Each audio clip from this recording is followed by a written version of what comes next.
Theorem 6.1. If a line is drawn parallel to one side of a triangle to intersect the other two sides in distinct points, the other two sides are divided in the same ratio. We will now see how to prove this theorem. To give the proof of this theorem, let's first take a triangle ABC and draw DE parallel to BC, intersecting AB and AC at D and E respectively. Now join BE and CD and draw EN perpendicular to AB and DM perpendicular to AC. As you can see in this diagram, main triangle ABC is now divided into many smaller triangles. We are now ready to prove the theorem. Given triangle ABC in which DE parallel BC as shown in the figure, we need to prove that AD upon DB equals to AE upon EC. AD upon DB equals to AE upon EC. To prove AD upon DB equals to AE upon EC, first look at the side AD. AD can be taken as the base of the triangle ADE with the height EN. If you rotate the diagram to bring the side AD in the bottom, then you can clearly see that AD is the base of the triangle ADE of the height EN. And we know that the area of a triangle equals to half multiplied by base multiplied by height. That is half multiplied by AD multiplied by EN. So we can write here area of triangle ADE equals to half multiplied by AD multiplied by EN. Next go to DB. DB can be the base of the triangle BDE with the height EN. Let's rotate the diagram so that you can clearly see that BD is the base of the triangle BDE of the height EN. Therefore, the area of the triangle BDE equals to half multiplied by base multiplied by height. That is half multiplied by BD multiplied by EN. Thus we can write here area of triangle BDE equals to half multiplied by BD multiplied by EN. Now divide area of triangle ADE by area of triangle BDE. Area of triangle ADE upon area of triangle BDE. 1 upon 2 and 1 upon 2 will get cancelled, and EN will also get cancelled, and what we'll get is AD upon BD. Area of triangle ADE upon area of triangle BDE equals to AD upon BD. Mark this equation as equation 1. Now we have finished with AD and BD.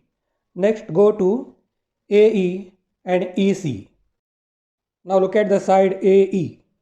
Side AE can be taken as the base of the triangle ADE with the height DM. Rotate the diagram and you can clearly see that AE is the base of the triangle ADE and DM is the height. Thus area of triangle ADE equals to half multiplied by AE multiplied by DM. Area of triangle ADE equals to half multiplied by AE multiplied by DM. Next go to EC. Side EC can form the base of the triangle CDE with the height DM. Again you can have the rotated view of the triangle, and now we can clearly see that EC is the base of the triangle CDE and DM is the height. So area of triangle CDE equals to half multiplied by EC multiplied by DM. Let's write down here. Area of triangle CDE equals to half multiplied by EC multiplied by DM. Now divide area of triangle ADE by area of triangle CDE. Area of triangle ADE upon area of triangle CDE. 1 upon 2 and 1 upon 2 get cancelled, and also DM and DM get cancelled. And what is left is AE upon EC. Thus, we get area of triangle ADE upon area of triangle CDE equals to AE upon EC. Mark this equation as equation 2. Now in the final part, DE is the common side of two triangles, triangle BDE and triangle CDE. Triangle BDE and triangle CDE are on the same base DE and between the same parallels DE and BC. Therefore, area of triangle BDE equals to area of triangle CDE. Mark this equation as equation 3. Now as per the third equation, area of triangle BDE and area of triangle CDE are equal. Area of triangle BDE and area of triangle CDE are equal, and area of triangle ADE and area of triangle ADE are already the same. This means area of triangle ADE upon area of triangle BDE is equal to area of triangle ADE upon area of triangle CDE. This also means that AD upon BD equals to AE upon EC.